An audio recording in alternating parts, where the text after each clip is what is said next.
The buzz of a mosquito, a sound that heralds the onset of malaria, the disease that, according to the World Health Organization, was responsible for the death of 194,000 Nigerians in 2021.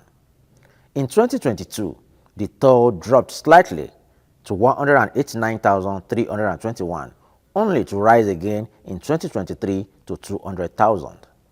The global body says Nigeria accounted for 30.9% of the global malaria deaths in 2023, with children under 5 and pregnant women highly vulnerable. The figure keeps increasing every year, prompting the call for collaborative efforts to fight malaria. This explains the theme for 2025 World Malaria Day, which says, "Malaria ends with us. Reinvest, reimagine, reignite." A reminder that malaria, a preventable illness, continues to wreak havoc. Malaria is both preventable and treatable. It continues to pose a serious public health threat, claiming 1 life every minute, with the greatest burden borne by sub-Saharan Africa and children under 5 and pregnant women being particularly vulnerable. Now more than ever, amidst conflict, humanitarian crisis, climate change, and shrinking resources, we must act decisively. Malaria poses a significant public health challenge in Nigeria, with poverty, poor sanitation, and lack of potable water identified as major causes. Malaria remains a leading cause of mortality and morbidity in Nigeria. However, with strong leadership, innovation, and sustained investment, malaria elimination is within our reach.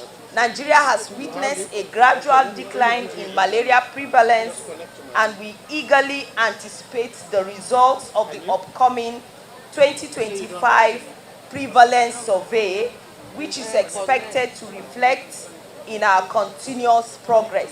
Here, at the Federal Capital Territory, the administration is making new efforts to reduce the prevalence of malaria by providing free treatment and free immunization for babies. Treated nets and other items to fight the spread of malaria are also being distributed for free.